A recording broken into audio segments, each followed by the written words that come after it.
Hey YouTube land, Tychonders here doing another action figure review, and this is for one of the last figures in the Mattel Batman Missions line as far as I'm aware.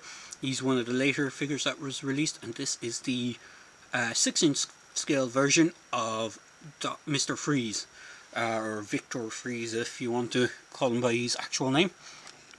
So he comes in the standard packaging.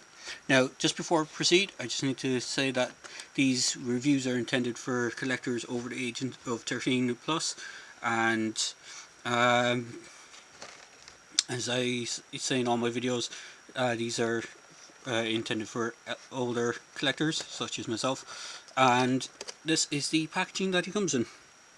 So it's the standard packaging, is all the Batman. It has the 80 years Batman on the corner, and it has Batman missions. Now, unlike some of the other ones, it doesn't have an icon dedicated to Mr. Freeze. Some of the earlier ones had, like, the Riddler had the Riddler logo, Joker had his playing card logo, Harley Quinn had the Harley Quinn, diamond shape, and I think, did anyone else? I think Batgirl had her own logo and Robin had his. The only ones that I know of that didn't is Mr. Freeze here. I don't think Bane had one, and I don't think Two-Face has one either. Nightwing has his one on it as well. So if I flip around to the back of the card, you can see Batman versus Freeze in a kind of frozen Gotham setting. It just says Sub-Zero Hero up here in the corner.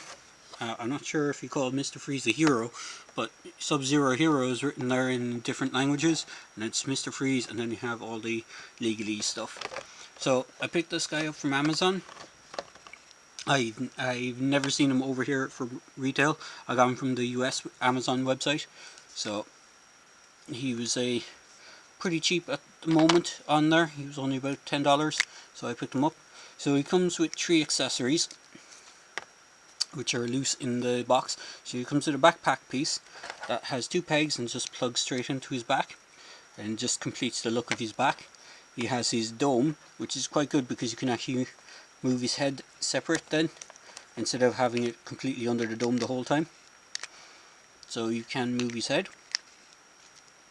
And unlike his 12-inch counterpart, he actually comes with the same freeze gun, but this time it's actually removable, so you can actually put it in his hands, which is kind of handy. No pun intended. But just to note that he does have a trigger finger, but you need to kind of manipulate it a bit so it goes around the actual trigger. It does, when you take him out of the box first, it looks like he doesn't actually have trigger fingers or a dedicated trigger finger. They are actually separated from the rest of the digits, so he has it on both hands. So you can have him holding the gun in either hand. Unfortunately, he doesn't get enough elbow articulation to get him to hold it two-handed, which is a little bit of a shame. It's due to the sculpt, which I'll get into in a minute.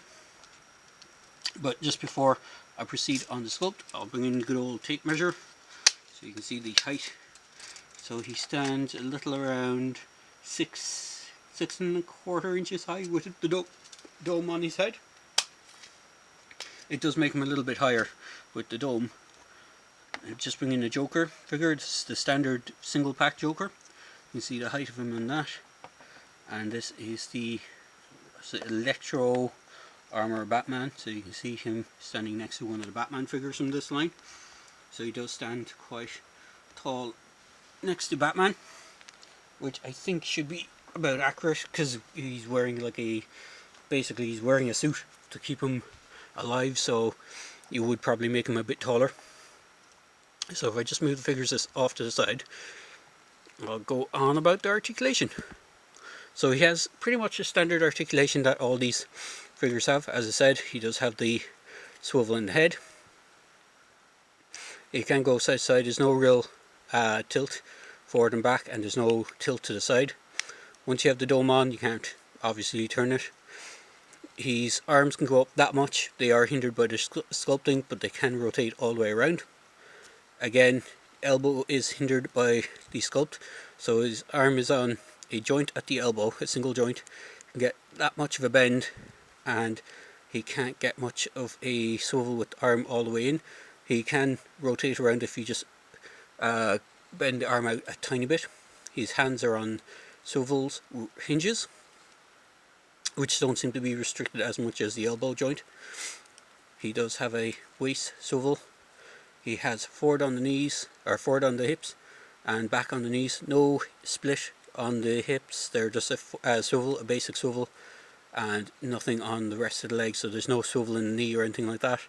I know some of the Batman figures in this line, if I bring, I think he has it actually, bring this guy back in, he does have a swivel. Some of them were given a swivel on the boot cut, whereas Mr. Freeze here doesn't have that boot cut swivel, unfortunately. It would have been nice if he did, but he does hold his, as I said, he does hold his weapon quite nicely, and you can get some good posability out of him.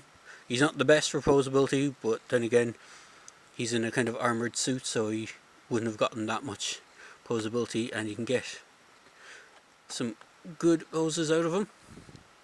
And he does have peg holes on the bottom of his feet. For figure stands that have a kind of a larger peg, they're not the same as the 3 3/4 inch or the bases for the Fortnite. They're actually bigger than those, so he does have a bit of a bigger base. So overall, it's a really good figure. I do like him. He's one of the best Mr. Freeze basic kind of figures I've seen in a long while. There has been a few, some of them I never really liked, some of them were okay, but since he's literally just a scaled down version of the 12-inch one, I think it works really well. I just love the design of the suit. Would have been nice to get a little bit of extra paint apps on his backpack, maybe, with like a storage, a cooling storage or something like that on it. It looks like it could have been have stuff painted on the inside of the centerpiece, but it doesn't, so there you go. Overall, he's a very nice figure, and I do recommend picking him up. So there you go, guys. Hope you enjoyed this quick video review for Mr. Freeze from the Batman Missions line. He should be available on most mass retailer websites. I don't know if the prices have changed much since I got mine. I would recommend getting him, but don't pay over the odds for him. So there you go, guys. If you like the Batman Missions line, he's a good one to collect. Cheers, guys.